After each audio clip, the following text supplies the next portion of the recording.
Bonjour à tous. Aujourd'hui, je vais vous plonger dans une histoire qui commence par le désespoir d'une enfant et se transforme en une romance tourbillonnante, pleine de malentendus, de secrets et de sébancs de chance. C'est une histoire sur la façon dont une seule nuit peut changer le cours de plusieurs vies. C'est l'histoire d'Ixianwan, de Tiani et de leur fille, la petite Shinshin. Imaginez une petite fille de 6 ans, seule, face à l'indifférence du monde. Elle essaie de monter dans un bus pour la capitale. « Ça coûte 100 yuan », lui dit la contrôleuse. « Je n'ai pas d'argent, mais mon père est Sheng Tiani, l'homme le plus riche de la capitale. » La contrôleuse rit. Tout le monde voudrait l'appeler papa, petite menteuse. Descends. Et elle la pousse dehors. Cette petite, c'est Shinshin. Et elle ne ment pas. Sa mère, Xianwan, est sur le point d'être vendue par sa propre tante à un vieil homme cruel qui a déjà causé la mort de 4 de ses épouses. Sa seule chance de salut est que sa fille retrouve ce père puissant qu'elle n'a jamais connu. Alors Shinshin court. Elle court avec la force du désespoir, jusqu'à ce qu'elle aperçoive une voiture de luxe, la voiture de son père. Elle la poursuit, criant « Papa !», ses petites jambes brûlant d'effort, jusqu'à ce que la voiture s'arrête enfin. À l'intérieur, Sheng Tiani, un homme d'affaires de 30 ans, froid et distant, la regarde sans émotion. « Je ne suis pas ton père », dit-il. Mais à côté de lui, sa mère, la vieille Madame Sheng, est frappée par la ressemblance. « Tiani, elle te ressemble comme 2 gouttes d'eau quand tu étais petit. Monte, l'enfant. » Shinshin, au bord des larmes, tend une photo et une mèche de cheveux. « Maman s'appelle Xianwan. Elle m'a dit de te trouver. Papa, sauve maman. Elle va être vendue. » Le nom Xianwan frappe Tiani. Il se souvient. 6 ans plus tôt, une nuit arrangée par sa mère pour qu'il trouve une femme, il était dans une chambre d'hôtel, irrité pour ses manigances, quand une jeune serveuse est entrée pour lui apporter du vin. Il l'a pris pour une des femmes que sa mère lui avait envoyées, une femme intéressée jouant l'innocente. « Combien tu veux ?» lui avait-il demandé froidement. « Je ne suis pas ce genre de femme », avait-elle protesté. Mais il ne l'avait pas cru. Il l'avait prise, puis lui avait jeté un pendentif de jade en guise de paiement, qu'elle avait refusé avec dégoût avant de s'enfuir. Cet homme, froid et brisé par un drame passé, a cru toute sa vie que cette femme était une calculatrice. Mais maintenant, cette petite fille, sa fille, est devant lui, suppliant pour la vie de sa mère. La réalité le frappe. Un test ADN est lancé en urgence. Pendant ce temps, sa grand-mère le somme de réfléchir. Si elle était matérialiste, pourquoi n'est-elle pas venue te voir pendant toutes ces années? Pourquoi a-t-elle élevé cet enfant seule, dans la difficulté? Les résultats tombent. C'est sa fille, indéniablement.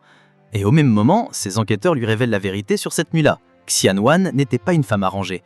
Elle était juste une serveuse venue apporter du vin.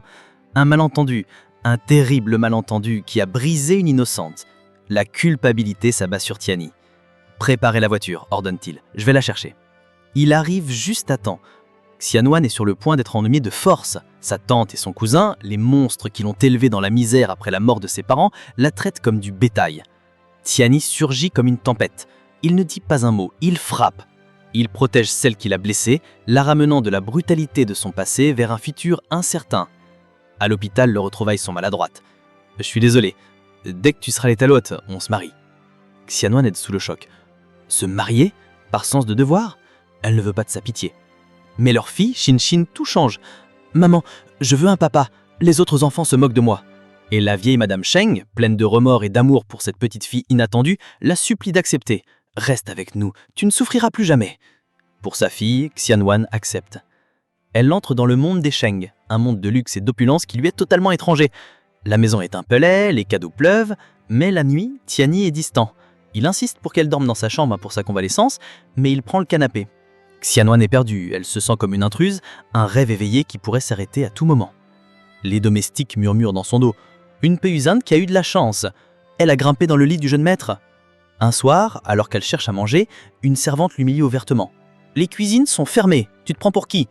C'est Tiani qui la défend, furieux. « Depuis quand un domestique décide des règles de cette maison? Elle est votre jeune maîtresse. Quiconque lui manque de respect me manque de respect. » Il fait renvoyer la servante sur le champ, envoyant un message clair à toute la maisonnée. Il essaye de se racheter. Il l'emmène dans le restaurant le plus cher de la capitale. Mais là, le passé la rattrape. Elle tombe sur une ancienne camarade de classe, aujourd'hui manager du restaurant. Cette femme, jalouse et méprisante, l'humilie publiquement. « Une pauvre fille comme toi ici, t'y portes des contrefaçons, dégage !» Elle va jusqu'à la frapper. Xianwan, pour la première fois, se défend. « Je suis la femme de Sheng Tiani !» crie-t-elle. L'autre éclate de rire. « Toi, c'est la meilleure blague de l'année !» La situation dégénère jusqu'à ce que Tiani arrive, le vrai. Le choc est total. La manager et son père, qui espérait signer un contrat avec lui, deviennent livides. Tiani, voyant sa femme et sa fille blessées, entre dans une rage froide. Il ne dit rien. Il ordonne simplement à ses hommes de régler le problème. Les agresseurs sont ruinés, bannis de la ville. Mais la plus grande surprise est à venir. Tiani a organisé une immense réception. Xianwan, ignorant tout, pense qu'il va annoncer ses fiançailles avec une autre femme, une femme de son rang. Elle est prête à partir, le cœur brisé. Sur place, elle est à nouveau humiliée par son ancienne camarade de classe, qui ne refuse de croire qu'elle est la vraie invitée d'honneur. Et puis, Tiani apparaît. Il la prend par la main et la présente à la foule stupéfaite. Je vous présente Xianwan, ma femme, la jeune maîtresse de la famille Sheng. Puis, devant toutes ces personnes, il s'agenouille. Il lui offre une bague de 100 millions de dollars. Xianwan, je sais que notre mariage a commencé par un devoir, mais je veux te faire une vraie promesse. Je veux que tu sois ma femme, non pas par obligation, mais par un dour. Veux-tu me marier? Submergé, Xianwan accepte. Cette nuit-là, pour la première fois, ils partagent le même lit, mais la timidité et les cicatrices du passé les retiennent. Le lendemain, Tiani lui apporte une lotion spéciale. C'est pour la cicatrice de ta césarienne.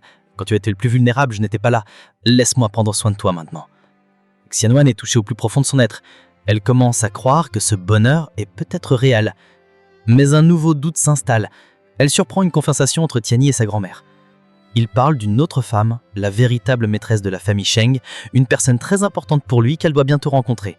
Le cœur de Xianan se serre. Tout n'était donc pas qu'une façade. Les bontés de Tiani n'étaient que culpabilité. Pendant ce temps, son passé avide et cruel refait surface. Sa tante et son cousin la kidnappent. Ils veulent 5 millions. Tu es avec l'homme le plus riche, ce n'est rien pour toi, menace-t-il.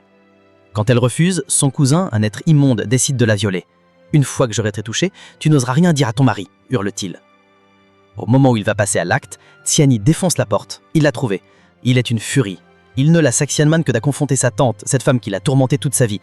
Dans un test cruel, Xianwan présente une fiole, prétendant que c'est du poison, et leur demande de choisir qui vivra. Sans hésitation, le fils choisit sa propre vie, prêt à sacrifier sa mère.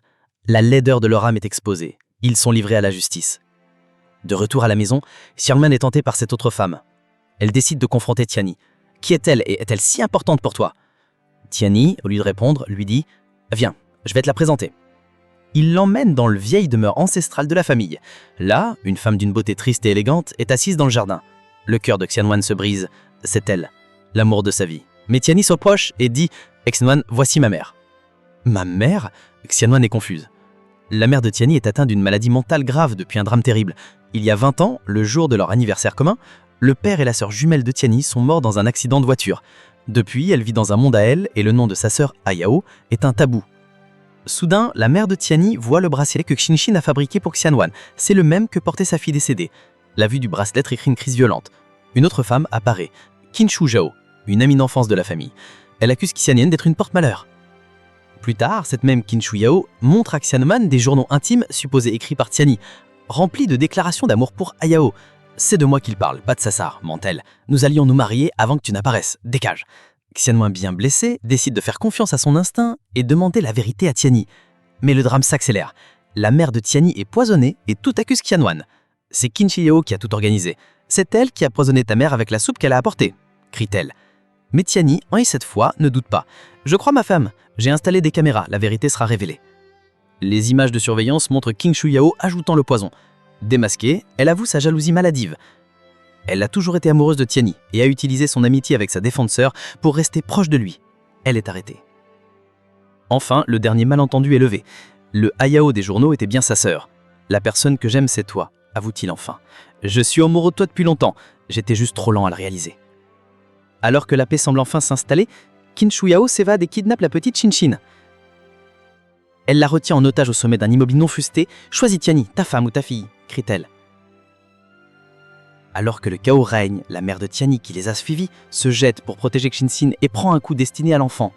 En voyant le visage de Xinshin si semblable à celui de sa fille perdue, elle murmure « Ayao » et tombe en que maman. À l'hôpital, la mère est piégée dans ses souvenirs, mais les larmes et les appels de Xinshin qu'elle prend pour sa fille revenue finissent par la tirer de son monde imaginaire. Elle se réveille, enfin guérie. Du mal qui la ronge depuis 20 ans.